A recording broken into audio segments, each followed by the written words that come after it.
والدین کے اخلاقی تقاضوں کی بات کریں۔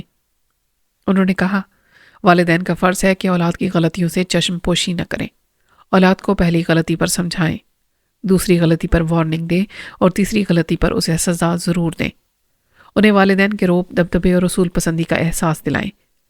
جو بزرگ ایسا نہیں کرتے وہ بیٹے کو اپنا باپ بنا لیتے ہیں، پھر اس کی بہرہ روی کے آگے بے بس اور بزرگانہ اختیارات سے محروم ہوتے چلے جاتے ہیں۔ پھر انہوں نے اپنی بڑی بہو کی طرف دیکھا، پھر کہا، مائیں ایسی بھی ہوتی ہیں جو اولاد کی غلطیوں پر پردے ڈالتی ہیں، انہیں بڑے سے بڑے جرم کی سزا سے بچائے رکھنے کی کوششیں کرتی ہیں، اگر ناکامی ہو تو بیٹی کی سزا کا پتھر اپنے کلیجے پر رکھ لیتی ہیں۔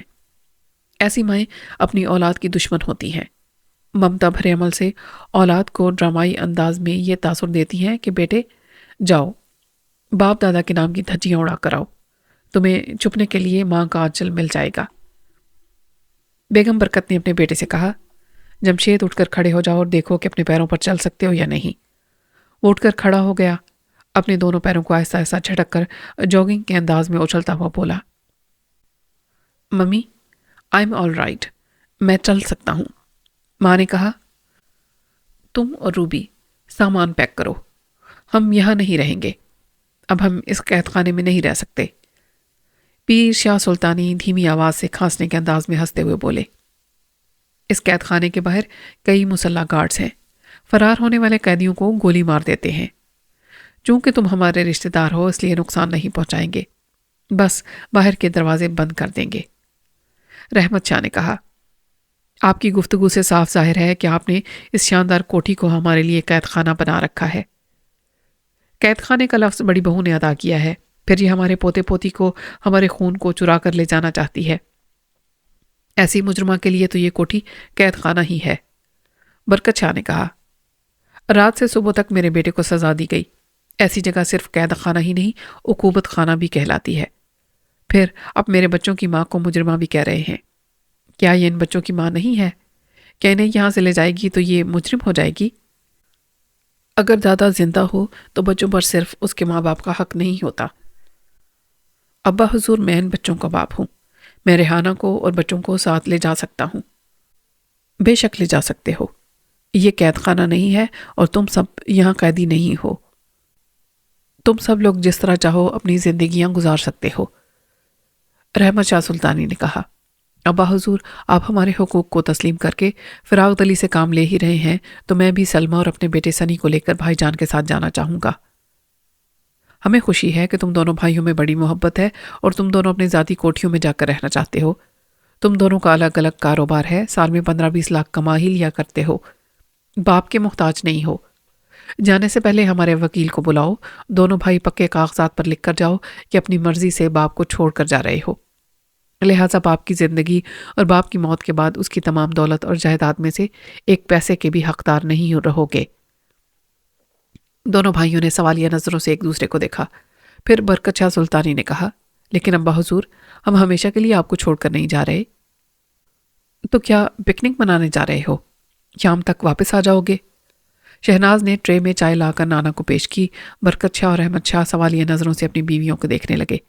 بیگم برکت نے اپنے میاں سے کہا، آپ مرد ہیں، میری طرف کیا دیکھ رہے ہیں؟ کیا آپ اپنی اولاد کی بہتری کے لیے اپنے طور پر زندگی نہیں گزاریں گے؟ آپ لاکھوں روپے کماتے ہیں، ہمارے پاس کوٹھی ہے، کار ہے، بینک بیلنس ہے، یہاں بھی اور لندن میں بھی۔ اگر آپ اپنے ابا حضور کے کروڑوں اور اربوں روپے کے لالچ میں یہاں دھرنا مار کر بیٹھے رہیں گے تو بیوی اور بچوں کو محتاج اور غلام بنا کر قیدی اور اپاہج بنا دیں گے۔ جمشید نے کہا، میں 28 برس کا ہوں، اپنی مرضی سے فیصلہ کر سکتا ہوں، میرا فیصلہ ممی کے حق میں ہے۔ روبی نے کہا، میں اپنی ممی اور بھائی جان کو چھوڑ کر یہاں نہیں رہوں گی۔ رحمت شاہ سلطانی نے کہا، بھائی جان، ہم یہاں سے جا کر بھی لکھپتی ہی رہیں گے، ہم دونوں بھائیوں کی دولت کا حساب کیا جائے تو ہم کروڑ پتی کہلائیں گے۔ برکت شاہ سلطانی نے کہا، ہمارے جتنے بھی دھندے ہیں وہ 2 نمبر ہیں اور ان کے دستاویزی ثبوت ابا جان کی تحویل میں ہے۔ ہم دولت کے لحاظ سے خوشحال، آزاد اور خود مختار ہیں، لیکن اپنے کاروبار کے لحاظ سے ابا جی کے محتاج ہیں۔ پیر سلطانی نے چائے کی خالی پیالی رکھی، سنی نے ان کے قریب حکا رکھ کر اس کا پلگ سوئچ بورڈ سے لگا دیا۔ شہناز ہیٹر کے اوپری حصے میں زعفرانی تمباکو ڈالنے لگی انہوں نے چاندی کے تہل سے تھوڑا سا خشک میوہ لے کر چبایا، پھر حقے کی نئے کو تھام کر کہا، یہ حقہ ہمیں اولاد کی طرح سکون بھی پہنچاتا ہے اور اولاد کی طرح اپنی آنکھ میں جلتا رہتا ہے۔ ہم یہ نہیں دیکھتے کہ تم دونوں اندر سے کیسے سلگ رہے ہو، ہم صرف جوان بیٹوں کی موجودگی سے اپنے بڑھاپے کا سکون حاصل کر رہے ہیں۔ انہوں نے حقے کی نئے کو ہونٹوں کے درمیان میں رکھ کر ایک کش لگایا، پھر کہا، آج یہ بات سمجھ میں آ رہی ہے کہ کسی دن حقے کا ہیٹر ناکارہ ہو جائے گا تو اسے بھی گھر سے باہر پھینک کر نیا ہیٹر لانا ہوگا۔ انہوں نے ایک کش لگایا اور کہا، تم جوان بیٹوں کے لیے یہ سمجھنا ضروری ہے کہ ہم نادان نہیں کہ اپنے گھر کو آگ لگا دیں اور اپنی اولاد کو تباہ کر دیں۔ تم دونوں خواہ کتنے ہی نافرمان رہو، ہم باپ ہیں، دعائیں ہی دیتے رہیں گے۔ برکت شاہ نے کہا، کیا آپ دعاؤں کے ساتھ دوائیں نہیں دے سکتے؟ کیا آپ ہماری تباہ و بربادی نہیں چاہتے؟ اس لیے جو دستاویزی ثبوت ہمارے خلاف ہیں، آپ وہ تمام دستاویزات ہمیں دے دیں۔ ہمارے دلوں میں خوف ہے، طرح طرح کے اندیشے ہیں۔ پتہ نہیں ہمارے یہاں سے جانے کے بعد کب آپ کا مزاج بدل جائے، کب آپ ہم سے کس بات پر ناراض ہو جائیں اور آپ کی ناراضگی سے ہمارے ہنستے بستے گھر اجڑ جائیں۔ ہم نے وہ دستاویزات اپنے پاس اس لیے محفوظ نہیں رکھی ہیں کہ اپنی اولاد کو بلیک میل کریں یا کبھی ہم پر جنون سوار ہو تو بیٹوں کے خلاف کوئی زبردست کارروائی کریں۔ تو پھر وہ آپ کے کس کام آئیں گی؟ آپ نے انہیں کیوں سنبھال رکھا ہے؟ صرف اس لیے کہ تمہارے سروں پر ایک تلوار لٹکتی رہے۔ یہ بات چھپی نہیں رہے گی کہ بیٹوں نے باپ کا ساتھ چھوڑ دیا ہے، اور ایسے وقت میں سب سے پہلے ہماری مخالف ایجنسی کا گاڈ فادر تمہارا ہمدرد اور دوست بنے گا، تمہارے 2 نمبر کے کاروبار کو 4 چاند لگا دے گا، حکمران طبقوں سے تمہیں حسب ضرورت مراعات دلائے گا، پھر ہماری کچھ ٹھکی چھپی کمزوریوں اور گھر کے کچھ اندرونی راز جو صرف تم جیسے بیٹوں کو معلوم ہوتے ہیں، سب آسانی سے اگلواتا چلا جائے گا۔ ہم ایسے احمق بھی نہیں ہیں کہ یہاں سے جا کر دشمنوں سے مل جائیں۔ جو باپ جیسے بچپن کے دوست کو چھوڑ دیں وہ دشمنوں کو گلے بھی لگا سکتے ہیں۔ ایک راستہ چھوڑنے والوں کو دوسرا راستہ اختیار کرنا ہی پڑتا ہے۔ پھر 2 نمبر کا کاروبار کرنے والوں کو آگے دوسرے راستے پر تحفظ فراہم کرنے والے صرف ہمارے دشمن ہی ملیں گے۔ انہوں نے ایک کش لگایا، حقے سے گڑ گڑاہٹ کی آواز ابھری۔ رحمت شاہ سلطانی نے کہا، ابا حضور، ہم آپ کو یہ کیسے یقین دلائیں کہ ہم گھریلو معاملات میں آپ سے اختلاف کر سکتے ہیں لیکن گھر کی بات باہر نہیں لے جائیں گے۔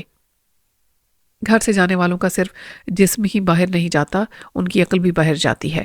جو عقل انہیں باپ سے جدا اور گھر سے باہر کرتی ہے، ایسی عقل پر ہم بھروسہ نہیں کریں گے۔ ان دستاویزات کو ڈھال بنا کر رکھیں گے۔ جس لمحے یہ معلوم ہوگا کہ تم میں سے کوئی میرے مخالفوں کے ساتھ بیٹھ کر پانی پی رہا ہے، میں تم سب کو کالے پانی پہنچا دوں گا۔ انہوں نے ہاتھ کا اشارہ کیا۔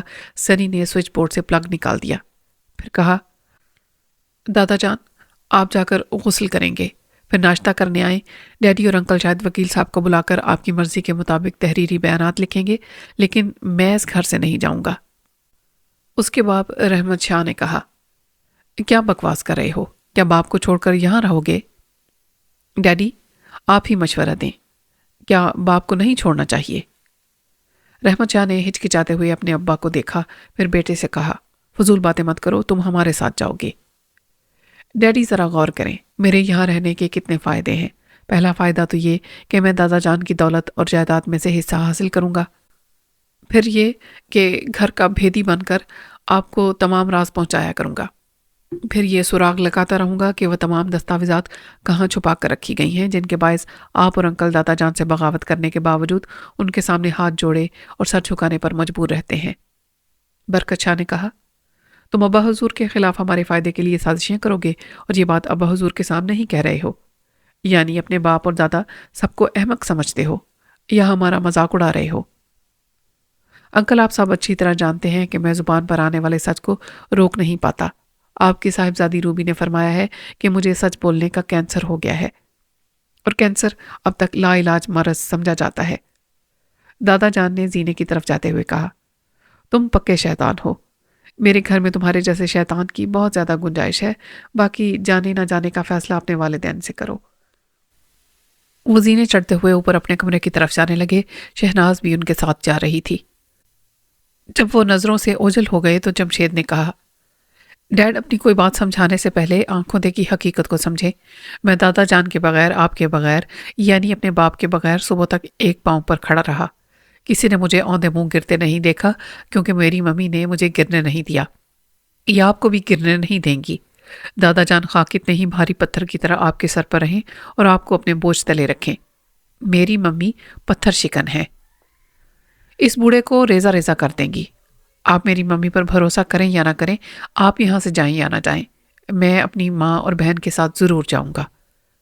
رحمت شاہ نے کہا، بھائی جان میں آپ سے زیادہ بھابھی پر بھروسہ کرتا ہوں، یہ ہم سب سے زیادہ ابا حضور کو سمجھتی ہیں، یہ ذہانت سے سوچتی ہیں، بڑی چالاکی سے عمل کرتی ہیں۔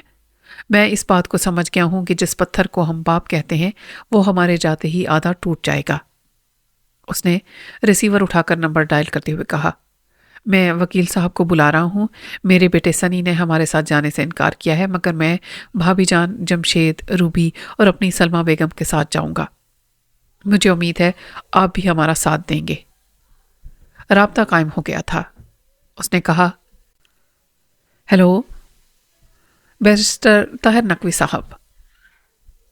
دوسری جانب دادا جان غسل کر کے باہر آ چکے تھے اور شہناز انہیں ایک سفید لباس پہننے کو دے رہی تھی۔ وہ اشارے سے کہہ رہے تھے کہ وہ یہ لباس نہیں کوئی دوسرا لباس پہنیں گے، اور وہ انہیں جواباً اشاروں میں بتا رہی تھی کہ انہیں یہ سفید لباس ہی پہننا چاہیے۔ انہوں نے ہنستے ہوئے کسی سے فون پر کہا، بھئی یہ ہماری لاڈلی ضد کر رہی ہے کہ ہمیں سفید لباس پہننا پڑے گا، ہم تم سے بعد میں رابطہ کریں گے، بلکہ ضروری کاموں سے فارغ ہو کر تمہارے پاس آئیں گے۔ انہوں نے فون بند کر کے ایک سفید کاغذ پر لکھا، ہمیں یہ سفید لباس کیوں پہننا چاہیے، تم ضد کیوں کر رہی ہو؟ شہناز نے جواباً کاغذ پر لکھا، کیا آپ نہیں دیکھ رہے میں نے بھی سفید لباس پہنا ہے؟ انہوں نے نواسی کے لباس کو دیکھا، پھر لکھا، واقعی ہم نے توجہ نہیں دی، یہ بتاؤ کہ سفید لباس کیوں ضروری ہے؟ آپ نے مجھے نادان بچی سمجھ کر بہلایا اور یہ سمجھا دیا کہ ممی ملک سے باہر ہیں، جبکہ انہیں کسی نے اغوا کیا ہے۔ پلیز اب حقیقت سے انکار نہ کریں۔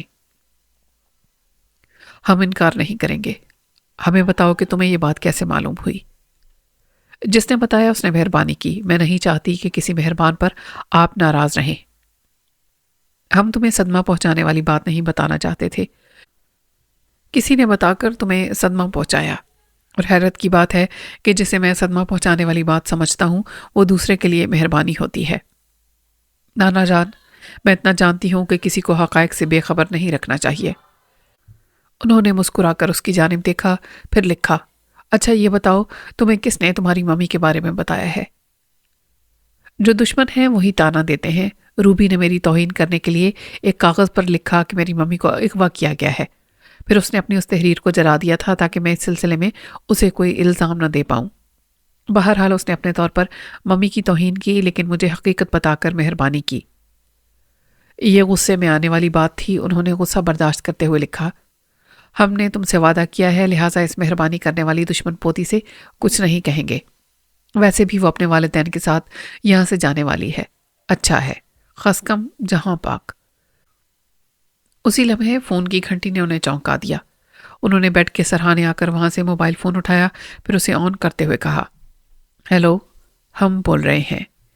دوسری طرف سے بیرسٹر طاہر نقوی نے کہا، جناب علی، ابھی آپ کے صاحبزادے رحمت شاہ نے فون کر کے مجھے طلب کیا ہے، اشارتاً کہا ہے کہ سنجیدہ معاملہ ہے، لہٰذا میں چند کورٹ پیپرز اور اپنی مہر لے کر آؤں۔ میں نے یہ مناسب سمجھا کہ پہلے آپ سے اجازت حاصل کر لوں۔ دونوں بیٹوں نے ہمیں چھوڑ کر اپنے بیوی بچوں کے ساتھ اپنی ذاتی کوٹھیوں میں رہنے کا فیصلہ کیا ہے۔ یہ ہمیں اس بڑھاپے میں چھوڑ کر جا رہے ہیں، ہم اپنی زندگی میں ہی ان رشتوں سے انکار کرنا چاہتے ہیں۔ آپ یہاں آ کر دونوں بیٹوں سے اسٹامپ پیپرز پر لکھوائیں کہ وہ ہمیں چھوڑ کر جانے کے بعد باپ کے طور پر ہمارا نام استعمال نہیں کریں گے۔ وہ پورے ہوش و حواس میں رہ کر ہم سے علیحدگی اختیار کر رہے ہیں، لہٰذا ہماری موت کے بعد نہ ہمارے جنازے کو کاندھا دیں گے اور نہ ہی ہماری چھوڑی ہوئی جائیداد کے حقدار رہیں گے۔ آپ یہاں تشریف لائیں، اور دونوں بیٹوں کے تحریری بیانات کے بعد ہم ایک وصیت بھی لکھیں گے۔ وہ فون بند کر کے باتھ روم میں چلے گئے۔ شہناز نے حقیہ کا پلگ آن کیا، ہیٹر آن ہو گیا۔ نانا اور نواسی نے اب تک تحریر کے ذریعے جو گفتگو کاغذات پر کی تھی، وہ ان کاغذات کو ایک ایک کر کے ہیٹر کی آگ میں جلانے لگی۔ انیکسی کے ایک کمرے میں صداقت علی ایک صوفے پر بیٹھا تھا، دوسرے صوفوں پر اس کے خاص ماتحت بیٹھے تھے۔ اس نے ایک انٹیلیجنس افسر سے کہا، میری فائف نے فون پر جو خط پڑھ کر سنایا اسے یقین کی حد تک شبہ ہوتا ہے کہ دوسری ایجنسی کے گاڈ فادر نے اس کو اغوا کیا ہے۔ افسر نے پوچھا، سر وہ چاہتا کیا ہے؟ صداقت علی نے جواب دیا، میرا استعفیٰ۔ اس نے دھمکی دی ہے کہ میں نے یہ شعبہ نہ چھوڑا تو وہ میری بیوی کو مجھے صحیح سلامت واپس نہیں کرے گا۔ میری ایک جوان بیٹی ہے۔ یہ بڑے لوگوں کی سرپرستی میں پرورش پانے والے مجرم حد سے بڑھ رہے ہیں۔ ان کی وارننگ ہے کہ میں بیٹی کو لے کر لندن چلا جاؤں، میری بیوی کو کسی دوسری فلائٹ سے میرے پاس پہنچا دیا جائے گا۔ واقعی یہ مجرم تو انتہا کر رہے ہیں، آپ جیسے طاقتور افسر کی بیوی اور بیٹی تک پہنچ رہے ہیں۔ مجھ سے استعفیٰ دلانے اور مجھے اپنے فرائض کی ادائیگی سے دور رکھنے کا یہی ایک راستہ ان کے پاس بچا ہے۔ یہاں کے تمام بااختیار اور وسیع ذرائع رکھنے والے مجرم آپ کے سامنے اس قدر بے بس ہو گئے ہیں کہ آپ کو پاکستان سے نکل جانے پر مجبور کر رہے ہیں۔ صداقت علی نے ایک افسر کو ایک کاغذ پیش کرتے ہوئے کہا، یہ میرا استعفیٰ ہے۔ استعفیٰ؟ سب نے حیرانی سے اسے دیکھا۔ کوئی سوچ بھی نہیں سکتا تھا کہ فولادی ارادے رکھنے والے ان کے ڈائریکٹر جنرل اتنی جلدی میدان چھوڑ کر بھاگ جائیں گے۔ صداقت نے کہا، آپ سوچ رہے ہوں گے کہ میں ایک عورت کی خاطر اپنے فرائض سے منہ موڑا ہوں، لیکن وہ عورت جب اپنے گھر کی عزت ہو، اپنی اولاد کی ماں ہو، تو ہم قانون کے محافظ دوراہے پر آ جاتے ہیں۔ اور یہ سوال پیدا ہوتا ہے کہ جب ہم اپنے گھر کی عزت اور آبرو کی حفاظت کرنے میں ناکام رہیں گے تو پھر اپنے وطن کی عزت اور وقار کو کس طرح قائم رکھیں گے؟ ایک ماتحت نے کہا، جی ہاں، ہم جان ہتھیلی پر رکھ کر بڑے بڑے بدنام زمانہ مجرموں سے ٹکراتے ہیں۔ ہم سے پہلے کتنے ہی فرد شناس افسران نے جان کی قربانیاں دی، لیکن ہمیں کیا حق پہنچتا ہے کہ ہم اپنی گھر کی عورتوں کو بھی اور ان کی جان اور عزت کو بھی داؤ پر لگائیں؟ فوج، پولیس، انٹیلیجنس ڈپارٹمنٹ اور ہر شعبے میں جہاں جان کا خطرہ ہوتا ہے، جہاں بیوی بچوں کی سلامتی مشکوک ہو جاتی ہے، وہاں فرض کی ادائیگی کی ذمہ داریاں قبول کرنے سے پہلے اچھی طرح سمجھ لینا چاہیے کہ ہم اپنے پورے خاندان کو داؤ پر لگا رہے ہیں۔ صداقت علی نے کہا، میں نے شادی کی رات اپنی بیوی سے کہا تھا، میں قانون کا محافظ ہوں، لیکن شوہر کی حیثیت سے تمہارا مکمل محافظ نہیں ہوں۔ تم آج سے میرے ساتھ تلوار کی دھار پر چلا کرو گی۔ اس نے میری بات کو مسکرا کر تسلیم کیا۔ جانتے ہو کیوں؟ سب نے اسے سوالیہ نظروں سے دیکھا۔ اس نے کہا، اس لیے کہ وہ پیر عظمت اللہ شاہ سلطانی کی بیٹی ہے۔ وہ جانتی تھی کہ جہاں قانون کے محافظ بے بس ہو جاتے ہیں، وہاں صرف گاڈ فادر کا بس چلتا ہے۔ افسر نے کہا، آپ کے سسر اپنی بیٹی کو پاتال سے بھی نکال کر لا سکتے ہیں۔ ہاں، مگر وہ بھی کشمکش میں ہیں۔ ان کا خیال ہے کہ یہ قرض نہ دہندگان میں سے کسی کی مجرمانہ حرکت ہے۔ وہ سودے بازی میں وقت ضائع کر رہے ہیں اور میرے پاس صرف آج 5 بجے تک کا وقت ہے۔ ہمارا دفتر 5 بجے بند ہوتا ہے۔ آپ میرا یہ استعفیٰ 5 بجے سے چند منٹ پہلے منظور کرائیں گے۔ یعنی آپ 5 بجے تک اپنی بیوی کو تلاش کرنا چاہتے ہیں۔ اگر وہ مل جائیں گی تو یہ استعفیٰ پیش نہیں کرنا چاہیں گے؟ جی ہاں، اگر بیوی کا سراغ نہ ملا تو استعفیٰ پیش کرنے کے علاوہ اخبارات میں یہ خبر شائع کرانی ہوگی کہ میرا استعفیٰ منظور ہو گیا ہے اور میں کل شام کی فلائٹ سے اپنی بیٹی کے ساتھ لندن جا رہا ہوں۔ سر، خدا نے چاہا تو ایسا نہیں ہوگا۔ ہم سب آج شام 5 بجے تک آپ کی وائف کو تلاش کریں گے۔ میں نے اسی لیے آپ سب لوگوں کو یہاں بلایا ہے۔ آپ اپنے اپنے طور پر پتہ لگانے کی کوشش کریں۔ پچھلی رات میری بیوی نے موبائل فون کا جو کوڈ نمبر استعمال کیا، اس سے ظاہر ہو گیا ہے کہ وہ کراچی میں ہے۔ وہ سب اٹھ کر کھڑے ہو گئے۔ افسر نے کہا، سر ہم وقت ضائع نہیں کریں گے، ابھی یہاں سے نکل کر ان کا سراغ لگانے کے لیے اپنے تمام ذرائع استعمال کریں گے۔ صداقت ان کے ساتھ انیکسی کے برآمدے میں آیا۔ وہ سب اس سے مصافحہ کر کے رخصت ہو گئے۔ اس نے کوٹھی کی طرف دیکھا۔ شہناز ایک ٹرے میں ناشتہ اور چائے لے کر آ رہی تھی۔ وہ مسکرا دیے۔ شہناز بھی مسکرائی۔ پھر دونوں باپ بیٹی کمرے میں آ گئے۔ سینٹر ٹیبل پر ٹرے رکھنے کے بعد وہ ایک ہی صوفے پر بیٹھ گئے۔ بیٹی نے چپکے سے ایک تہہ کیا ہوا کاغذ باپ کی طرف بڑھایا۔ باپ نے کاغذ لے کر کھڑکی کی طرف دیکھا۔ وہاں مسلح گارڈز کی ڈیوٹی بدل گئی تھی، اب دوسرا گارڈ کھڑا ہوا تھا۔ صداقت اس کاغذ کو تہہ کر کے جیب میں رکھ کے وہاں سے اٹھ کر باتھ روم میں چلا آیا۔ وہاں واش بیسن کے آئینے کے پاس تہہ کیے ہوئے کاغذ کو کھول کر پڑھنے لگا۔ آئینے میں وہی نظر آتا ہے جو آئینے کے مقابل ہوتا ہے۔ صداقت کاغذ کے جس رخ کو پڑھ رہا تھا اس کا پچھلا حصہ آئینے میں نظر آ رہا تھا۔ اس پر شہناز کے ہاتھ کی تحریر تھی۔ آئینے میں الٹی تحریر دکھائی دے رہی تھی۔ اگر اسے سیدھا پڑھنے کی کوشش کی جاتی تو بیٹی نے باپ کو اطلاع دی تھی کہ باپ بیٹوں کے درمیان شدید اختلافات پیدا ہو گئے ہیں۔ دونوں بیٹے اپنے بیوی بچوں کے ساتھ اپنے باپ کو چھوڑ کر جا رہے ہیں۔ اس سلسلے میں ان کا بیرسٹر طاہر نقوی ابھی آنے والا ہے۔ کاغذ کے دوسری طرف بھی کچھ لکھا تھا جسے صداقت پڑھ رہا تھا۔ چونکہ وہ تحریر صداقت کے مقابل تھی اور آئینے کے مقابل نہیں تھی، اس لیے نظر نہیں آ رہی تھی۔ وہ تحریر پڑھ رہا تھا، اس کے چہرے پر سنجیدگی طاری ہو رہی تھی۔ پھر وہ نظریں اٹھا کر آئینے میں اپنے عکس کو سوچتی ہوئی نظروں سے دیکھنے لگا۔ اس کے تصور میں وہ آئینہ چٹک گیا، اس کے درمیان لکیر پڑ گئی، وہ دو حصوں میں تقسیم ہو گیا۔ رشتے بھی چٹک رہے تھے، ٹوٹ رہے تھے، بکھر رہے تھے۔ ایسا تو ہوتا ہی ہے، لیکن اس نے نہیں سوچا تھا کہ ایسا بھی ہو سکتا ہے۔ کوٹھی کے بڑے ہال میں ان تمام خون کے رشتوں کے درمیان بیرسٹر طاہر نقوی بیٹھا پیر شاہ سلطانی کے دونوں بیٹوں سے بیانات لکھوا رہا تھا، اور وہ الگ الگ کورٹ پیپرز پر لکھ رہے تھے۔ خون کے رشتوں کو چھری کے بجائے قلم سے کاٹ رہے تھے۔ بیگم ریحانہ برکت نے اپنے بچوں سے کہا، روبی، جمشید، اپنے کمروں میں جاؤ اور سامان پیک کرو۔ وہ دونوں اٹھنے لگے۔ دادا جان نے حقے کا کش لگایا، پھر ان سے کہا، بیٹھ جاؤ، ابھی یہاں سے کوئی نہیں جائے گا۔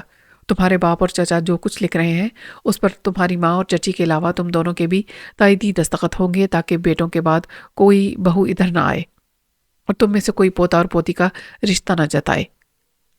روبی اور جمشید نے اپنی ممی کی طرف دیکھا، لیکن دادا کے گھر میں تھے، لہٰذا ان کے حکم کے مطابق بیٹھ گئے۔ ایک سیکیورٹی گارڈ نے آ کر اطلاع دی، جناب علی، ڈاکٹر عارف مدنی تشریف لائے ہیں۔ پیر شاہ سلطانی نے کہا، انہیں یہاں آنے دو۔ گارڈ چلا گیا۔ تھوڑی دیر کے بعد ایک مومن ڈاکٹر ہاتھ میں بیگ لیے ہوئے آیا۔ پیر شاہ سلطانی نے اٹھ کر کھڑے ہو کر اسے مصافحہ کیا، پھر کہا، آپ کی تشریف آوری کا شکریہ۔ آپ یہاں کے نہایت معروف، معتبر اور مستند ڈاکٹر ہیں۔ ہم نے اس لیے زحمت دی ہے کہ ایک اہم وصیت لکھنے والے ہیں۔ اس سے پہلے آپ ہمارا طبی معائنہ کر کے یہ سرٹیفکیٹ لکھ دیں کہ ہم جسمانی اور ذہنی طور پر صحت مند ہیں اور پورے ہوش و حواس میں یہ وصیت نامہ لکھ رہے ہیں۔ ڈاکٹر نے مسکرا کر کہا، جناب پیر صاحب، آپ تو اس عمر میں بھی خاصے جوان دکھائی دیتے ہیں۔ ویسے آپ کے بیرسٹر صاحب کی گواہی کافی ہوتی، لیکن آپ ہر معاملے میں محتاط رہنے کے عادی ہیں۔ ڈاکٹر صاحب اپنا بیگ کھول کر پیر صاحب کا بلڈ پریشر چیک کرنے میں مصروف ہو گئے، پھر بولے، یہاں آپ کے خاندان کے تمام افراد موجود ہیں، لیکن سب خاموش ہیں۔ کیا کوئی سنجیدہ معاملہ ہے؟ ہم آپ کی اس بات کا جواب ضرور دیں گے، پہلے آپ ہیلتھ سرٹیفکیٹ دے دیں۔ ڈاکٹر سینٹر ٹیبل پر اپنا لیٹر پیڈ رکھ کر لکھنے لگا۔ پیر عظمت اللہ شاہ سلطانی ایک کورٹ پیپر پر وصیت لکھنے لگے۔ اتنی بڑی کوٹھی میں سبھی موجود تھے، مگر سب خاموش تھے، جیسے ان پر سکتہ طاری ہو گیا ہو۔ سنی دروازہ کھول کر اس بڑے سے ہال میں آیا۔ اس کی والدہ بیگم سلمہ رحمت علی اسے دیکھ کر پوچھنے لگیں، یہ تمہارے سر اور ہاتھوں میں مٹی کیسی ہے؟ کہاں سے آ رہے ہو؟ اس نے کہا، میں نے سوچا گھر میں سب وصیتیں لکھ رہے ہیں، مجھے باہر لکھنا چاہیے۔ باہر ایسی مٹی تھی کہ کچھ نہ پوچھیں، میں ابھی غسل کر کے آتا ہوں۔ وہ اپنے کمرے کی طرف چلا گیا۔ ماں نے کہا، عجیب سر پھرا لڑکا ہے، کسی بات کا سیدھی طرح جواب نہیں دیتا۔ بیرسٹر طاہر نقوی نے کہا، جناب پیر صاحب، آپ کا وصیت نامہ اور دونوں صاحبزادوں کی تحریریں میرے پاس ہیں۔ ڈاکٹر عارف مدنی نے بھی آپ کو صحت مند اور نارمل ہونے کا سرٹیفکیٹ دیا ہے۔ اب آپ حضرات ایک دوسرے کی تحریریں پڑھ کر دستخط کر دیں۔ بیٹے، بہو، پوتا اور پوتی سبھی تینوں کاغذات پر تائیدی دستخط کر رہے تھے اور اپنا سامان سمیٹتے جا رہے تھے۔ راستے بدل گئے تھے، نئی منزل کی طرف جانا تھا۔ پیر عظمت اللہ شاہ سلطانی نے کہہ دیا تھا کہ اس کوٹھی سے جس قدر سامان لے جا سکو لے جاؤ، ایک ہی وقت میں لے جاؤ۔ دوسری بار سیکیورٹی گارڈز ان میں سے کسی کو کوٹھی کے احاطے میں قدم نہیں رکھنے دیں گے۔ برکت شاہ، رحمت شاہ اور جمشید ہلکا اور بھاری سامان اٹھا اٹھا کر کوٹھی کے باہر جا کر گاڑی میں رکھ رہے تھے۔ چونکہ اب ان سے کوئی رشتہ باقی نہیں بچا تھا، اس لیے کسی سیکیورٹی گارڈ کو ان کا سامان اٹھا کر گاڑی میں رکھنے کی اجازت نہیں تھی۔ سنی غسل کرنے کے بعد لباس تبدیل کر کے آ گیا۔ بیرسٹر طاہر نقوی نے کہا، تینوں کاغذات پر سب کے دستخط ہو چکے ہیں، تم بھی دستخط کر دو۔ سنی نے کھڑکی کا پردہ سرکاتے ہوئے کہا، میں نے بھی باہر ایک وصیت لکھی ہے، پہلے اس پر دستخط چاہتا ہوں۔ پیر عظمت اللہ شاہ سلطانی، بیرسٹر ڈاکٹر برکت شاہ اور احمد شاہ نے باہر کھڑکی کی طرف دیکھا۔ سنی نے کہا، اس بڑے آہنی گیٹ کے ساتھ میں نے ایک خیمہ لگایا ہے، آج سے میری رہائش وہیں رہے گی۔ دادا نے پوچھا، یہ کیا تک ہے، کوئی نئی شرارت کر رہے ہو؟ نہیں، میں آپ کی کوٹھی کے باہر آپ کے سامنے رہوں گا، آپ کو چھوڑ کر نہیں جاؤں گا۔ اس کے بعد رحمت شاہ نے کہا، جب کوٹھی سے باہر رہو گے تو ہمارے ساتھ چلو۔ آپ میری سعادت مندی دیکھیں، آپ نے کوٹھی چھوڑی، میں نے بھی چھوڑ دی، لیکن سوچتا ہوں کس رشتے سے آپ کے ساتھ رہوں۔ کیا بکواس کرتے ہو، میں تمہارا باپ ہوں۔ جس باپ کا باپ نہ ہو وہ میرا باپ کیسے ہو سکتا ہے؟ دنیا کا کوئی باپ دادا کے بغیر پیدا نہیں ہوا، اور انہوں نے تحریری بیان دیا ہے کہ آئندہ اپنے باپ کا نام استعمال نہیں کریں گے، اور ان کے باپ نے انہیں عاق کر دیا ہے، گویا ولدیت سے محروم کر دیا ہے، تو پھر میرا شمار کس رشتے سے ہو رہا ہے؟ پیر عظمت اللہ شاہ سلطانی نے کہا، ہم تمہیں بچپن سے پسند کرتے آئے ہیں، ہمارا کسی سے رشتہ ہو یا نہ ہو مگر تم سے رہے گا، تم ہمارے پوتے ہو۔ سوری دادا جان، جب تک بیٹا نہ ہو تب تک پوتا پیدا نہیں ہوتا، آپ کا تو کوئی بیٹا ہی نہیں ہے، پھر بیچارہ پوتا کہاں سے آ گیا؟ انہوں نے غصے سے کہا، اے لڑکے، کیوں میرا دماغ خراب کرتا ہے؟ ان بے مروتوں کے ساتھ جانا ہے تو جا، یا پھر اس کوٹھی میں رہ جا۔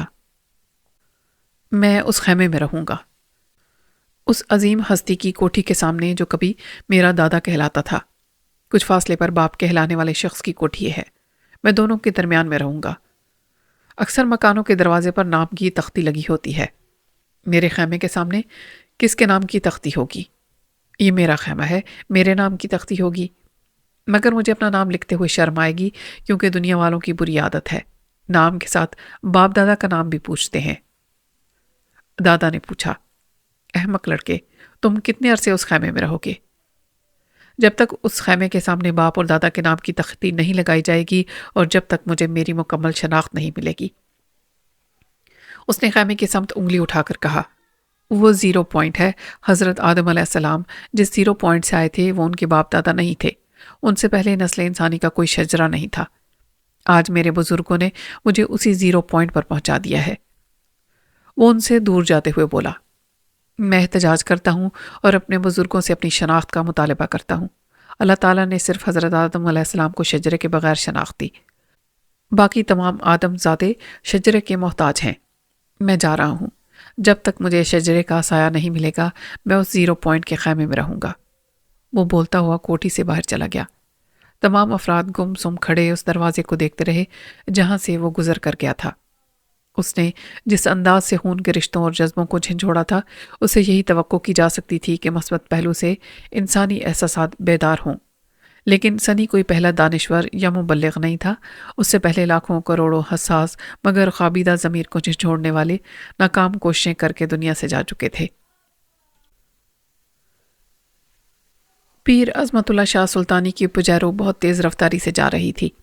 جب وہ اپنوں اور غیروں سے چھپ کر کسی اہم معاملے کو نمٹانے کے لیے کسی خاص جگہ جاتے تو صرف اسی پجیرو کی پچھلی سیٹ پر اپنے خاص ڈرائیور اور باڈی گارڈ کے ساتھ ایسے ہی قدرے ویران راستوں سے گزرتے تھے، اور بار بار پیچھے سر گھما کر دیکھتے تھے کہ کوئی چالاکی سے تعاقب تو نہیں کر رہا۔ صداقت علی تعاقب کر رہا تھا اور کارڈ ٹیلی فون کے ذریعے کہہ رہا تھا، آگے کئی موڑ ہیں، پجیرو کہیں بھی مڑ سکتی ہے، ہر موڑ پر ہماری جو گاڑیاں کھڑی ہیں ان سب سے برابر رابطہ رکھو، جہاں پجیرو راستہ بدلے وہاں کے موڑ پر ہماری ایک گاڑی اس کا تعاقب کرے، میں اس کا تعاقب چھوڑ کر سیدھے راستے پر ڈرائیو کرتا چلا جاؤں گا، اس طرح انہیں ہم پر شبہ نہیں ہوگا۔ ایک گول چوراہے کے پاس انٹیلیجنس والوں کی 2 گاڑیاں کھڑی تھیں، ان گاڑیوں میں ٹیلی فون اور وائرلیس سیٹ وغیرہ لگے ہوئے تھے۔ ایک ماتحت افسر ہاتھ میں مائک پکڑے کہہ رہا تھا، آل رائٹ سر، تعاقب کے دوران ہر موڑ پر ہماری گاڑیاں بدلتی رہیں گی، پیر صاحب کو کسی طرح کا شبہ نہیں ہوگا۔ صداقت نے اپنے تجربے کے مطابق درست کہا تھا۔ وہ پجیرو آگے جا کر دوسرے راستے پر مڑ گئی، وہ پجیرو کے پیچھے نہیں گیا، اب دوسری گاڑی تعاقب کر رہی تھی۔ پیر شاہ سلطانی نے مڑ کر دیکھا، انہیں جس گاڑی پر شبہ ہوا تھا وہ سیدھے راستے چلی گئی تھی۔ کسی دوسری گاڑی پر وہ شبہ نہیں کر سکے تھے کیونکہ اگلے موڑ سے تیسری گاڑی ان کے تعاقب میں چل پڑی تھی۔ صداقت نے اپنے راستے پر آگے جا کر کار روک دی۔ کار ٹیلی فون کے ذریعے کہا، میں اپنی کار میں رہوں گا، کوئی نئی تبدیلی یا پرابلم ہو تو فون پر اطلاع دینا۔ اس نے فون بند کر دیا کیونکہ اسے حاجرہ کے فون کا انتظار تھا۔ جس نے اسے اغوا کر کے حبسے بجا میں رکھا تھا، اس نے حاجرہ کو موبائل فون نمبر دے کر اس فون سے رابطے کا نمبر نہیں دیا تھا۔ اس طرح صرف حاجرہ اس سے فون پر بات کر سکتی تھی۔ صداقت کو اگر یہ نمبر معلوم ہوتا تو وہ معلوم کر لیتا کہ اس نمبر والا فون کس کی ملکیت ہے۔ حاجرہ نے صبح فون پر بتایا تھا کہ وہ بعد میں کسی وقت فون کرے گی۔ وہ اسی کے فون کا منتظر تھا۔ کار ٹیلی فون کی گھنٹی بجنے لگی۔ اس نے ریسیور اٹھا کر کہا، ہیلو، کیا رپورٹ ہے؟ سر، پجیرو ہاکس بے کے راستے پر جا رہی ہے۔ ٹھیک ہے، تعاقب کرنے والوں سے کہو کہ بہت محتاط رہیں، اس راستے پر گاڑیاں کم چلتی ہیں۔ ہمارے آدمی گاڑی بدلتے رہیں، دور ہی سے معلوم کریں کہ وہ گاڑی کہاں جا کر رکے گی۔ اس نے فون بند کر دیا۔ چند منٹ کے بعد موبائل فون نے اسے متوجہ کیا۔ اس نے بٹن دبا دیا۔ ہیلو، میں صداقت بول رہا ہوں۔ میں حاجرہ ہوں، آپ کہاں ہیں؟ میں اپنی کار میں ہوں اور ایک ضروری کام سے جا رہا ہوں۔ کیا تم کسی کھڑکی یا روشن دان سے جھانک کر اس جگہ کو پہچان سکتی ہو؟ انہوں نے مجھے کسی کوٹھی کے اندرونی کمرے میں قید کر رکھا ہے۔ میں پہلے کہہ چکی ہوں کہ کھڑکیاں اور دروازے بند رکھے جاتے ہیں۔ میں تو کہتی ہوں آپ مجھے میرے حال پر چھوڑ دیں۔ میری وجہ سے آپ کو یہ ملک چھوڑنے پر مجبور کیا جا رہا ہے۔ تم جانتی ہو میں ساتھ چھوڑ کر بھاگ جانے والوں میں سے نہیں ہوں۔ اگر تمہیں تلاش نہ کر سکا تو کل شام تک تمہیں پانے کے لیے بیٹی کو لے کر لندن چلا جاؤں گا۔ مجھے آپ کی محبت پر ناز ہے۔ اب میری خاطر اتنے بڑی ملازمت اور اپنے وطن کو چھوڑ کر جانا چاہتے ہیں۔ میں تمہاری رہائی کے لیے سب کچھ کر سکتا ہوں۔ جس نے تمہیں یرغمال بنا رکھا ہے اس نے وعدہ کیا ہے کہ ہمارے لندن پہنچتے ہی تمہیں بھی ہمارے پاس پہنچا دے گا۔ لیکن یہ سوچ کر پریشان ہو جاتا ہوں کہ… اس نے بات ادھوری چھوڑ دی۔ حاجرہ نے پوچھا، کیا؟ تم اپنے ابا حضور سے زیادہ عرصے دور نہیں رہتی ہو۔ اگر مہینے 2 مہینے میں ان سے ملاقات کرنے یہاں ہوگی تو دشمن یہ شبہ کر سکتے ہیں کہ میں ابھی تمہارے پیچھے آیا ہوں۔ میں یہاں نہیں آیا کروں گی۔ ابا حضور کو اپنے پاس بلا لیا کروں گی۔ وہ مجھے اتنا چاہتے ہیں کہ میری ایک آواز پر چلے آئیں گے۔ تمہارے لیے ان کی چاہت میں کچھ شبہ نہیں، لیکن شاید وہ نہ آ سکیں کیونکہ وہ تنہا رہ گئے ہیں۔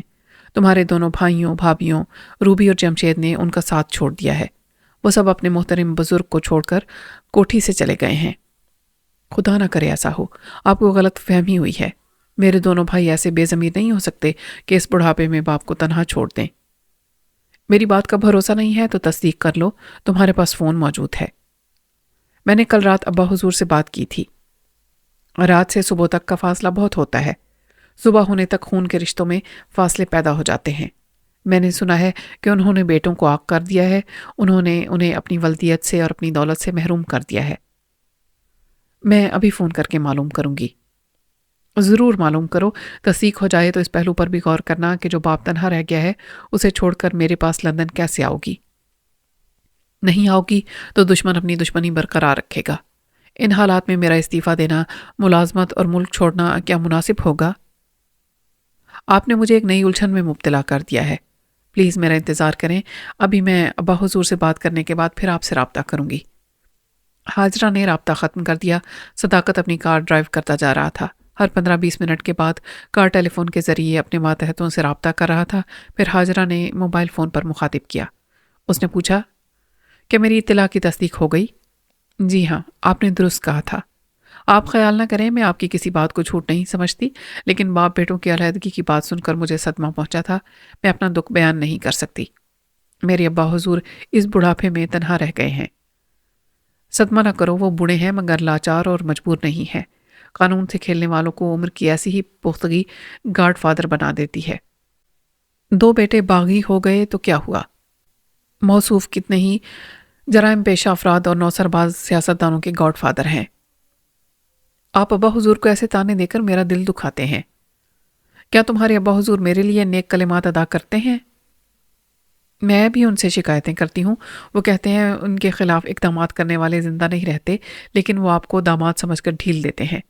میرا سہاگ سلامت رکھنے کی خاطر آپ کے دوسرے دشمنوں کو ٹھکانے لگاتے رہتے ہیں۔ بے شک آپ ذہین اور بہت زبردست انسان ہیں، اپنی حکمت عملی سے اپنا بچاؤ کرتے ہیں۔ اس کے باوجود ابا حضور نے اکثر آپ کو خطرات سے محفوظ رکھا ہے۔ میں جس عہدے پر ہوں وہاں قانون کی حد میں رہنا پڑتا ہے۔ اگر کبھی حد سے تجاوز کروں گا تو اس ملک سے دور دور تک کسی گاڈ فادر کا وجود نظر نہیں آئے گا۔ کبھی اپنے باپ کے علاوہ میرا قصیدہ بھی پڑھ لیا کرو، وہ بھی سلامتی سے زندگی گزار رہے ہیں۔ تو کیا میں آپ کے گن نہیں گاتی ہوں؟ آپ کیا جانے میں آپ کے لیے کس طرح ابا حضور سے لڑتی جھگڑتی رہتی ہوں۔ آپ دونوں کے درمیان میری جان عذاب میں رہتی ہے۔ کیسا طرفہ تماشا ہے، سسر اور داماد دشمن بھی ہیں اور ایک دوسرے کے لیے دل میں نرم گوشہ بھی رکھتے ہیں۔ ہم ایک دوسرے کو پتھر نہیں مارتے مگر راستے کا پتھر بن کر ایک دوسرے کو جارحانہ اقدامات سے باز رکھتے ہیں، اور تم ہمارے درمیان دعاؤں کی قندیلیں روشن کرتی رہتی ہو۔ وہ بولی، دونوں بھائیوں کی علیحدگی سے دشمن فائدہ اٹھائیں گے۔ صداقت ہنستے ہوئے بولا، بڑی بھولی ہو، مستقبل بعید کا صیغہ استعمال کر رہی ہو کہ دشمن فائدہ اٹھائیں گے۔ بھئی حالات کا تجزیہ کرو، انہوں نے تمہارے خاندان میں سرنگ بنا کر پہنچنے کے بعد خون کے رشتوں کو تقسیم کیا ہے۔ آپ کی بات دل کو لگتی ہے، میرے دونوں بھائی دشمنوں کی چال میں آ گئے ہیں۔ تمہارے ابا حضور اتنے منظم اور مستحکم ہیں اور ایسے ٹھوس ذرائع کے مالک ہیں کہ دوسری ایجنسی کا گاڈ فادر انہیں ہائی لیول پر توڑ نہیں سکتا تھا، اس لیے اس نے خون کے رشتوں میں شگاف ڈالا ہے۔ میری تو جان نکلی جا رہی ہے، آپ چاہیں تو میرے بھائیوں کو مزید حماقتوں سے باز رکھ سکتے ہیں۔ میری یہی کوشش ہوگی، آخر کو وہ میرے سالے ہیں۔ تم مجھے اچھی طرح سوچ کر بتاؤ کہ کیا تم اپنے والد محترم کو چھوڑ کر میرے پاس لندن آ سکو گی؟ آپ خود ہی انصاف سے کہیں کہ اب برے وقت میں اس گھر کو خالی کر کے جانا چاہیے جہاں میں بچپن گزار چکی ہوں۔ صرف انصاف کا ہی نہیں، اخلاق کا بھی تقاضا یہ ہے کہ اپنے بزرگوں کا ساتھ نہ چھوڑا جائے، لیکن جس نے تمہیں قیدی بنا کر رکھا ہے وہ اخلاق اور انصاف کو سمجھنا نہیں چاہے گا۔ تم میرے پاس لندن نہیں آؤ گی تو وہ تمہیں باپ کے پاس بھی جانے نہیں دے گا۔ میں اس سے التجا کروں گی کہ وہ اپنے فیصلے میں لچک پیدا کرے، مجھے اپنے ابا حضور کے پاس رہنے دے۔ میں قسم کھا کر اسے یقین دلاؤں گی کہ آپ مجھ سے ملنے پاکستان کبھی نہیں آئیں گے، بلکہ میں آپ سے اور بیٹی سے ملنے لندن جایا کروں گی۔ تو پھر تم ایسا کرو کہ ابھی رابطہ کر کے دشمن کے فیصلے میں لچک پیدا کرو۔ میں ابھی فون کرتی ہوں۔ وہ کچھ گڑبڑا سی گئی تھی، جلدی سے بولی، لیکن فون کیسے کروں؟ دشمن نے اپنے رابطے کا نمبر نہیں بتایا ہے، مجھے اس کے فون کا انتظار کرنا پڑے گا۔ انتظار کرو، میں پیش گوئی کرتا ہوں کہ وہ تمہاری اس التجا کو ٹھکرا دے گا۔ ابھی میں نے کہا تھا کہ حالات کا تجزیہ کرو، جس نے بیٹوں کو باپ سے جدا کیا وہ بیٹی کو باپ کے پاس کیوں رہنے دے گا؟ اس کی زبردست مخالفانہ چال یہی ہے کہ پہلے گھر اجاڑو، پھر گھر والا آپ ہی اجڑتا چلا جائے گا۔ آپ بالکل صحیح تجزیہ کر رہے ہیں، لیکن میری التجا کرنے سے اور اس کے ٹھکرا دینے سے کوئی فرق نہیں پڑے گا۔ ابا حضور جب کسی کے پیچھے پڑ جاتے ہیں تو اسے موت سے پہلے کفن اور کافور کا تحفہ بھیج دیتے ہیں۔ مجھے پوری امید ہے کہ انہوں نے دشمنوں کے لیے تحفہ تیار کر لیا ہوگا۔ سامعین، یہاں پر اختتام کرتے ہیں اس کہانی کی تیسری قسط کا۔ نئی قسط کے لیے انتظار ضرور کیجیے گا، تب تک کے لیے اللہ حافظ۔